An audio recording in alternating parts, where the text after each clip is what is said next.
Hello everyone, my name is Lulu. I am with Maggie Tokuda-Hall. I also work with Tandem Partners in Early Learning, and I'm the AmeriCorps Vista stationed in the Alameda office. Maggie is the author of this great and fantastic book called Also an Octopus. I have fallen deeply in love with this book, but I can talk about my opinions, but that's not the point of this interview. No, I think it should just be your compliments. No. That would be great. Later, we can. But I will start off by asking you some stuff. Totally. And we'll see how Also an Octopus came to be. Mm-hmm. So, Maggie. Yes. I saw that you earned a Master's in Fine Arts in Writing. Yes. At UCSF. That's USF. USF. I mean, kind of. Yeah. I can understand conflating them. Yeah. I got my MFA there directly after college, and they paired me up with Louis Busby there because he was the only faculty member at the time who wrote for children, and I was the only children's writer in the program. But I wasn't working on picture books, I was working on young adult novels at that time. Oh, okay. Yeah. Yeah, I was interested in the whole choosing to do writing, and so when did the inspiration to write stories start? My parents would lovingly tell you that I lied a lot as a kid. Just like constantly. Yeah. So I like to think that might have been my earliest dalliances into storytelling, which is like the most charitable way of looking at that. But I come from a whole family of storytellers. Everyone in my family can tell a story, and so I'd say it's very much born of just being around, growing up around like a million talkers. Yeah. Yeah. Yeah. Now, and so then my next question is, what was the inspiration to write Also an Octopus? Yeah.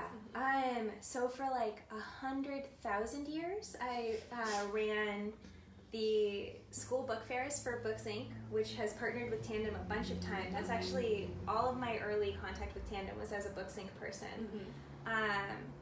And I would go to schools to do these school book fairs, and I would do book talks. And at some of the schools, they would start at like 7:45 in the morning and would be every 15 minutes until school got out at 3. With like a break for lunch, but like a child's break for lunch, like not enough time to like go to a lunch place. Anyway, so I would be doing story times like constantly, and I had never written a picture book before, but there was one particularly like harrowing year where it was just like, it was a lot of schools and it was a lot of work and it was a lot of story times, and that year I read I Want My Hat Back by John Clausen like 10 bajillion times to kids, and I loved reading it over and over and over and over again. Like I think I still have it mostly memorized because I think it's a perfect picture book. Like it is so simple. It's just a story stripped down to its barest parts, and I wanted to figure out how he'd made it. So I was sick because it was a particularly harrowing year. And I sat down and I kind of storyboarded it and like figured it out and broke it down. And this story structure that story is the story structure of Also an Octopus that it teaches kids how to use. Because I think that's the perfect story, or just like the most simple version of it, like distilled down to just the thing that makes a story satisfying. Yeah. So that's where that came from. But I wanted to make it also very much my own. So that's why there's waffles and an octopus and all kinds of other things. Because that's what pleases me. Yeah. No, I was really interested to understand why you chose an octopus as the main character. Okay. There's a lot of reasons. Okay. Every kid that's seen, I think, that Finding Dory, the sequel to Finding Nemo, knows that they have 3 hearts. That's pretty cool. They've been relatively unchanged for like 1 million years. But they're also like, I think like dogs or cats or like basically any mammal are really easy to kind of like put a story on. Like you see one and you're like, oh, you look like my dog. He was a jerk. Or like, you look like my cat and she was great. But with an octopus, it's like a little harder. So I liked it. There's no gender pronouns used in the entire course of that story for the octopus. And I like the octopus for that, and I like the octopus to be gender-free because I wanted that character to be as open to kids assigning their own characteristics to it as possible. Yeah. Like, either they think that the octopus is crazy, or they think the octopus is a genius, or like whatever it is, they have the freedom to kind of decide what the octopus is. Yeah, like I was telling you before, I thought the octopus and I really have a connection, and I think you guys do. I think so. Yeah. I would love to meet this octopus. So your previous work, you were mentioning that you worked in children's publishing at Books Inc., and so that's not actually publishing, that's okay. book selling. They're a chain of local independent bookstores around the Bay Area where you should spend all your money. And they support like a bunch of different nonprofit organizations, Tandem being one of them. And I ran their children's department. I was the children's department director for a number of years. So that was, and while I was there, I also interned at Chronicle Books, and I also read for a children's book agent, and I also did like children's book clubs and like a billion other things. So I was just like constantly surrounded by kids' books all the time. Do you just love children's books? I hate them. I'm just kidding. No, they're like my life. That's all I do. That's all I think about. No, that's really cool. So, did working at the bookseller, Books Inc., how did that, or did it shape how you approached writing also on Octopus? Absolutely, it did. Yeah. I got an MFA, and I think that like my particular thesis advisor was wonderful. Like Lewis is a great mentor. But in general, I think that if you want to write for kids, further education is a lot less important than having constant access to children. And Books Inc. absolutely allowed me that. And now, I'm writing full-time now, but I don't see kids every single day. And it can be really difficult to get into kid headspace to write a picture book. When you're like, do 5-year-olds care about ninjas anymore? I was like, is that done? What's the deal? What do they care about? And I was with them every day, all day. So when I wrote this book, as soon as I was done with it, I was like, oh, this is a book. Like, I feel good about this. So I queried my agent right away. But now when I write stuff, I'm like, I have no idea. And it's because I'm not around kids all the time. Okay. So also piggybacking like on the work that you've done, the education that you have, and being so like all of your work is really rooted in child's books. What would you consider, or what's your opinion on this power of storytelling? I don't believe that we are necessarily born with empathy. Like, I think that is something that we develop over time. And I think that stories are the foundation of that, because if you can imagine yourself as an octopus or something else that's completely foreign to your own experience, it doesn't have to be an animal or anything fantastical, but even just another person, that's the basis of being a better person for the rest of your life. And so I think it is of just utmost important to introduce kids to as wide a swath of stories as possible. I mean, their language skills aside, and being able to find the vocabulary they need to express themselves are obviously important life skills, but I think more than anything, it allows kids the language they need in order to see outside of themselves. And there are so many adults that you see where you're like, gosh, I wish somebody had hugged you more or read you some stories. And I feel like that's what my feeling with stories is. It's like, you can't be a good person if you don't have the skills necessary to do the hard work of empathy. And the hard work starts when you're like a little kid, and it starts in this kind of joyful, fun place, and it becomes a much more complicated and demanding task as you become an adult. I like that definition. Thank you. Inspiring me over here. So that was your definition of what makes a story powerful. So now I'd like to know, what are the contents of a powerful story? Oh my gosh. Or like what makes a story powerful? I think it's the character change. Where the character started to where the character ends is what matters the most to me. So if you think of a story as being a question that the author doesn't necessarily have an answer to, the change that the character goes through is the way that the question is asked. So like Harry Potter, this is a little older, but at the beginning of the story, we know of this big sprawling series, we know because he looks in the mirror of Erised that what he wants is family.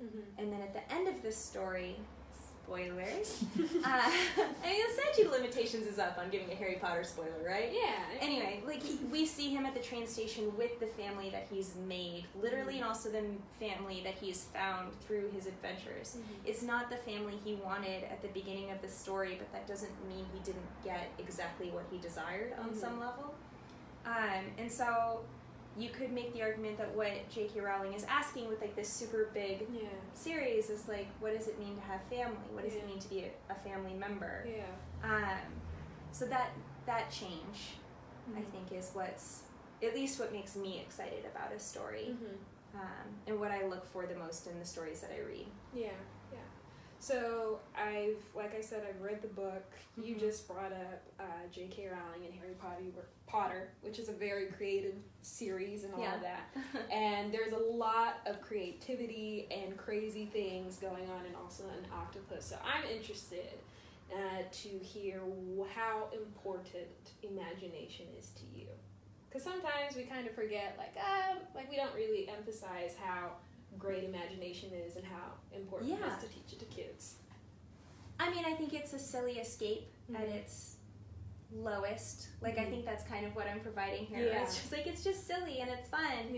But I think the reason that I am so excited to encourage kids to be imaginative is that you can't make a better future if you can't imagine one.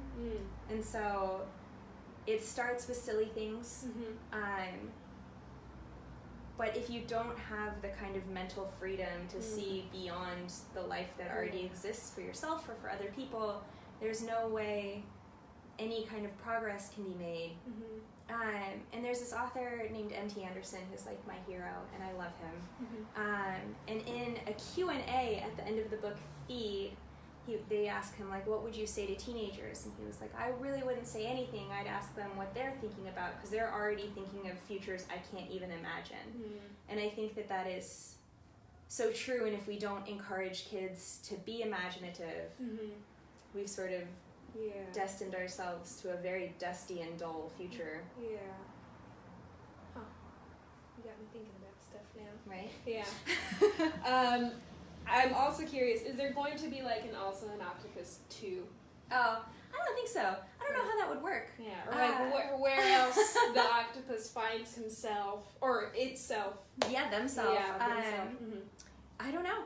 I don't want to say no forever, but it is a story about making a complete story. So I think that there is something like a little cheating about making a sequel to that. That's true. Like it may be kind of off theme, like it's time to tell a new story. And I do have other picture books coming out in the future.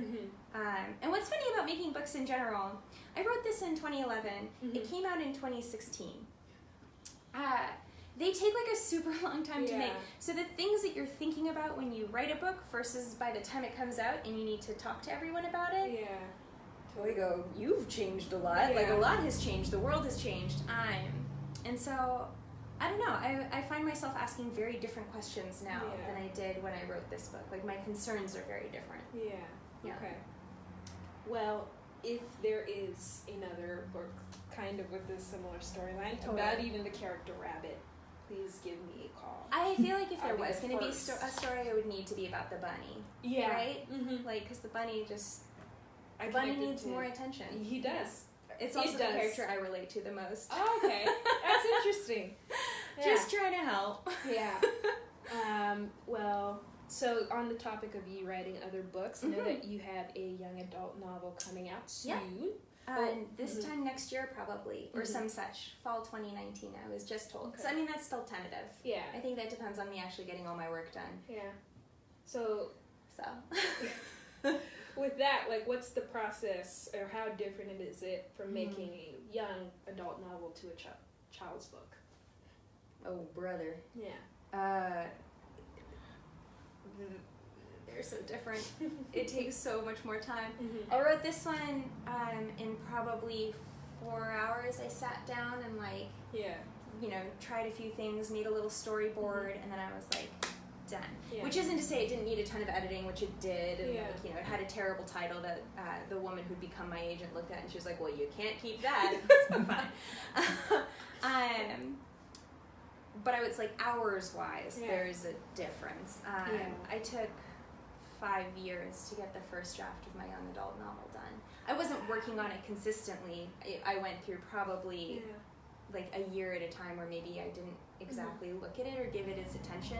And I did most of the draft that would be turned in and sold for NaNoWriMo, National Novel Writing Month of 2017. Or 2016, excuse me.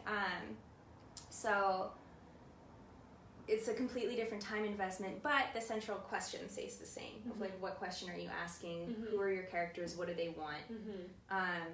Those things stay the same. So like, on the one hand, it's completely different. It takes a bajillion years, and you feel like you're going crazy. On the other hand, the craft question stays the same. Of like, what is the question you're asking? Who are the characters you're writing about, and what do they want? But I would say that there's like 4 point of view characters in my novel, and there's 1 point of view character in the picture book. So there's a simplicity level, which can also make it harder, because it's more like writing poetry than writing prose, where you have a bunch of room to establish your idea, and you can assume your audience is staying with you, and you're like, here's the way it works in this world. And with a picture book, you do not have any of that kind of luxury. So that was real rambly. They're different in the same. I don't know. No. Well, since they're very different, like, I don't know if it's even a good question to say which one do you like more? Do you like them both equally, just in different ways? Or, like, which process do you... It's like asking somebody who likes fitness, and they do yoga, and they also do CrossFit, and being like, oh, what do you like? And they'd be like, oh, they're just completely different things. But they're both about some central need I have to be a healthy person or something. I don't know. It's unfathomable to me. That, like, they're the same thing. They have the same goal, which is that you have a story in mind, and you want to be able to share it with people, and you want that story to be compelling. But, like, one is, like, running yourself into a wall 1,000 times for 5 years, and the other one's, like, hitting yourself in the face with a plastic board a bunch of times. Like, I don't know. They're different. You're still hitting yourself. There's still impact. There's a different sensation that you feel afterwards. Okay. Well, so with the talk of books, which is this is all about at Tandem, right?